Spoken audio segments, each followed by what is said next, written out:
Hi, my name is Alejandro Novoa. I was born here in Florida at the Memorial West Hospital here in Flamingo and Pines. My family is Venezuelan. I grew up part of my life here, part of my life in Costa Rica. And I spent a year in California in college before deciding to move back here to Florida. So since coming back, I have around 3 years. How back in old Florida. are you? Currently 23 years old. Okay, what do you do for living? So what I do for a living, I have a business of tutoring and academic preparation. And so what we do is tutoring for all grade levels. And then we also focus on college preparation. So that's helping students with their SAT and their college application essays. Why did you decide to have that business? I decided to have that business, one, a little bit out of necessity because when I came back here to Florida, I had a couple different odd jobs. The typical jobs that people here start out with, so fast food, retail. I worked a little bit as a swim instructor, and I saw that in terms of my financial goals and being able to be financially independent, it just wasn't enough.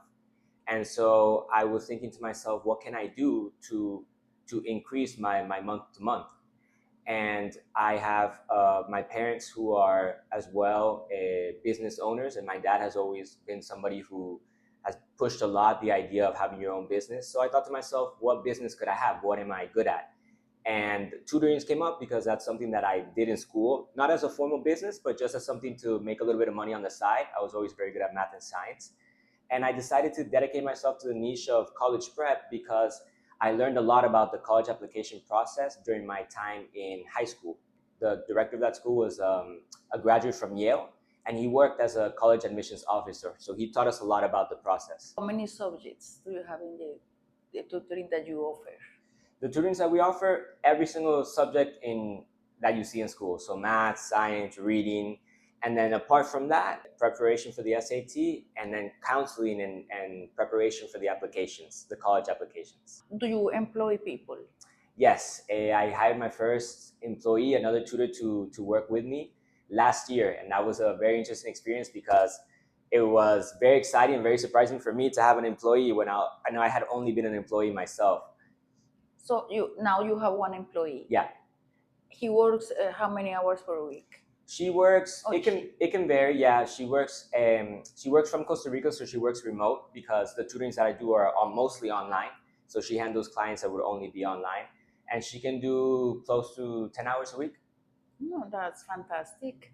So you have all over the country, like I take clients from anywhere, but mostly here in the U.S. because the college preparation is something that's very particular to the U.S. with the universities here and how the process works. currently you work full time in your business. Yes, I would say I work full time, and it's my main source of income. What do you have another? Do you go to college? Did you graduate? Yes, well, I currently go to Broward College. I study environmental science there, and I have around a year left. So this is something that I do alongside my studies. The girl that you hired, like, did you interview her?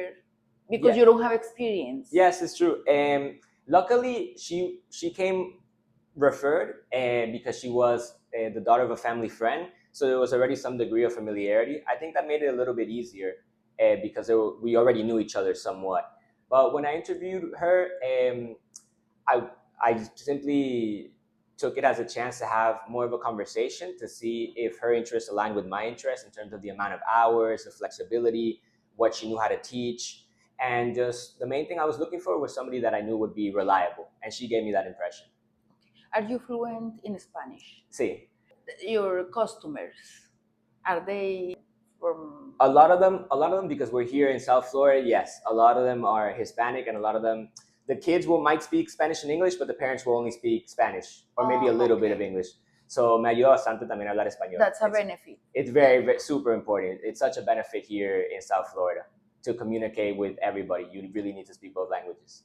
Are they surprised when they see you that you are like so young and you have your own business? Yes, a lot of people are.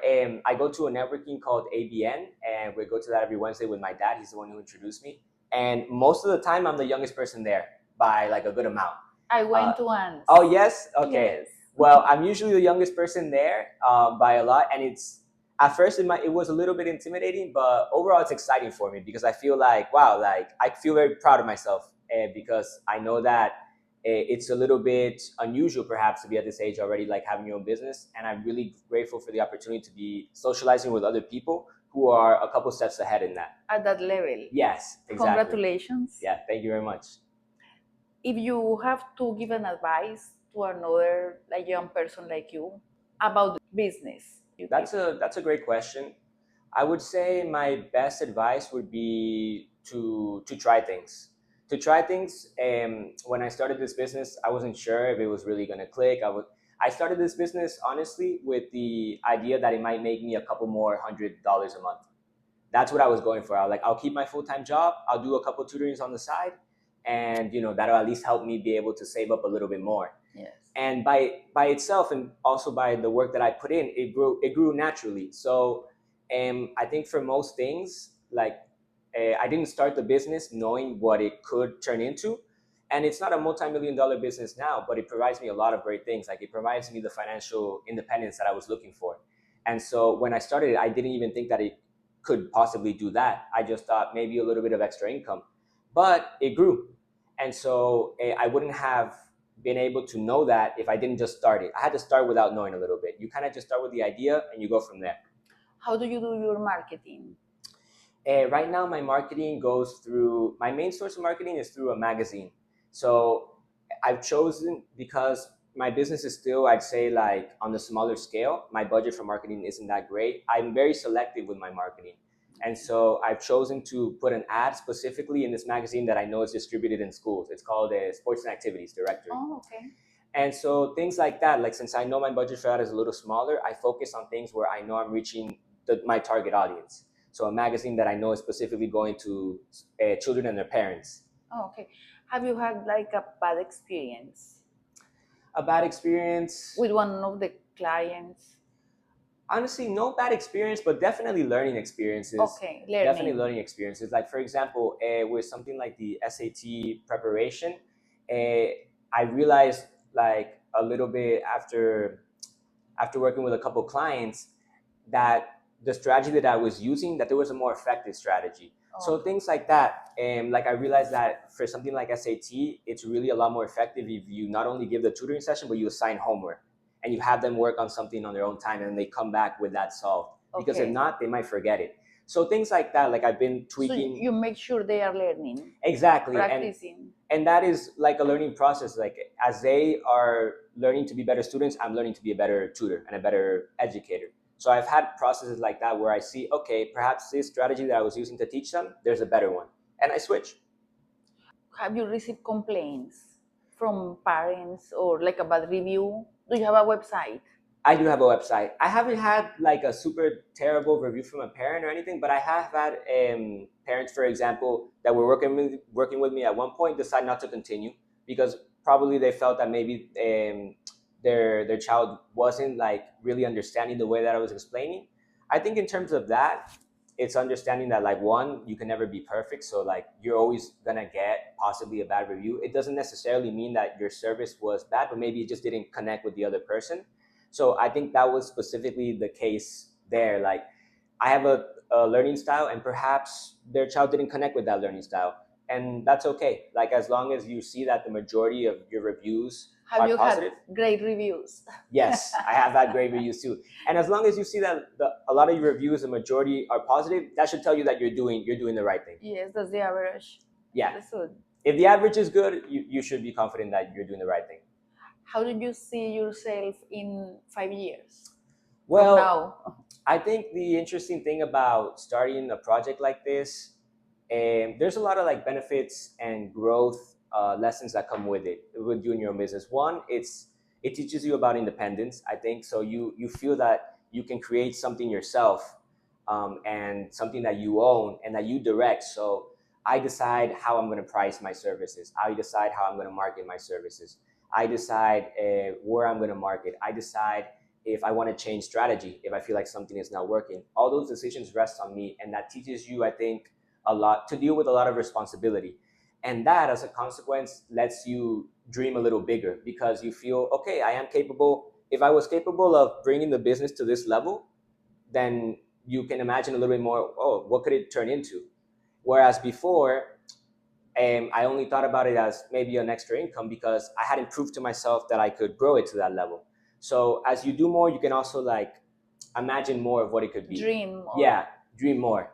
And so now I say, why not? Why not? Could it be a business that brings me, 5,000 in passive income, where it's not even get it to a point where it's not even so much actively me doing the tutorings, but having multiple other tutors working with the business.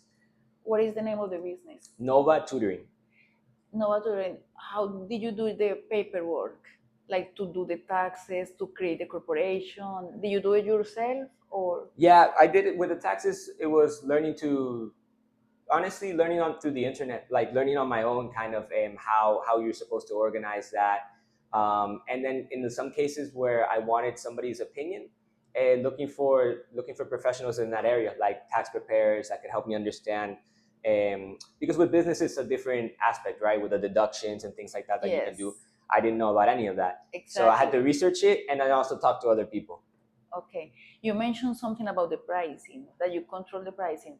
Like, are you like competitive, or you go lower because you're starting, or like, how do you decide? That's a great question, because I think seeing how a company, the strategy for pricing, because like you said, I think you can do it multiple ways. You can go with a really low price and try to capture more people, or you can try to go for a higher price because you feel like that's what the service is worth and that's what you think people will buy. So I think it's like a balance of that. And I think switching the pricing is not really something that I do anymore because I have more time into it. But at the beginning, it was a debate and dilemma that I had. Is this too much? Is this too high? Is this too low? And so it was a process of figuring that out. But what worked for me was I set a price at the beginning where I really feel that my service is worth this much money. Yes. Like I really feel it has a value. That the value is that much. And there was a little voice in my head that was like, I think that's too high. The little voice of like doubt. But I decided to honor that, no, this is really what I think it's worth. Let me do the work of the marketing. Let me do the work of looking for clients. And if in a couple months I have 0 clients, well, then I see that no, it is too expensive. So I think with something like that, you can test it out and then you can see the results. But I think for sure, in general, you want to price it at what you really feel it's worth. When you started, how many clients do you have at the beginning, or you started with one customer? Yes, when I started, I started with just one customer. Another student from the college. That was 2 years ago. Yeah, around 2 years ago. And how many do you have now? Right now, I have more than 10 plus, like at one time. And so because it's like floating. It's floating. Yeah, it's a business where clients come and go. Yes. Because of course, there's una necesidad puntual, like a very specific need. So somebody might come for tutoring for an exam, and then they don't need the service anymore. Or they come for help with their college applications, they apply, and then they go on. So there's always incoming and outgoings of clients. But yeah, I started with just one client who was a friend from mine at the college who wanted some help with math. And then from there, it grew and grew. Oh, that's fantastic. Do you have like some experience relevant that you want to mention now in these 2 years? I think just like the collective experience of the business, like if I think about what operating the business and like having the business, the effect it's had on me, I think it's so many different things, because it's not just that it can, let's say, give you more financial independence than maybe a job somewhere, but it's also the fact that like it requires a creativity, it requires like a responsibility. And so, for example, like dedication, it's a creation, so it's like it's more involved, and it's yours. So I think it teaches you a lot of things that perhaps a job might not teach you, even if it's a good job, because you are responsible for this thing. You have to set your own hours, and you set your own deadlines as well. Yes. And I think that teaches you all that stuff. I feel has been really, really helpful for me. And I think, for example, about the networking that you've also been to, having a business is a ticket to enter networking like that, where you can socialize with other people Yes. that are doing a lot, like really, really interesting things, not just in business, but maybe other projects. So all these things is something that this type of project can give you. Yes. You said you are studying Environmental science, yes. Okay, so you have also like another Yes, plan. I do have another plan. Like when I started the business, again, it was me thinking about being financially independent. And now when I think about it, I like to think environmental science is something that I find really, really interesting. And I would be interested in like many different careers, many different possible jobs that I could do with that field.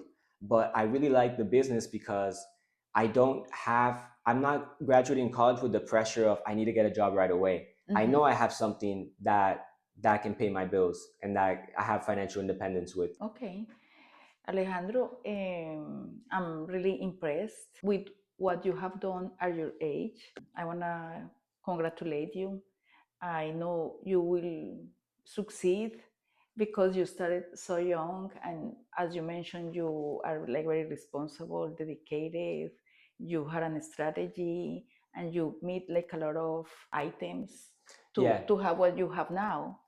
So I'm sure you will succeed in whatever you want to do and whatever path you will take, and also with the parallel business of the tutoring. Thank you so much. Yeah, and it's like I was saying, I'm not perfect. I don't have the perfect discipline. I don't have the perfect work ethic. But the beautiful thing about a business or any project like that is that it pushes you to develop those things. Yes. You don't have to be perfect, but it pushes you to develop more of it. So that's what I feel I've gotten from it. And also as well, I mean, thank you so much for your words, because it's like a lot of successful business owners are going to be a little bit older. So to have that disposition from you to like come and speak with me and to like, for example, the networking, those people to give me advice, it's really rewarding. And then it makes me want to pass it on, possibly at some point to the next generation. So yes, and I'm sure your story will motivate a lot of people, young people like you. Yeah, hopefully so. Hopefully so. Okay, thank you. Thank you.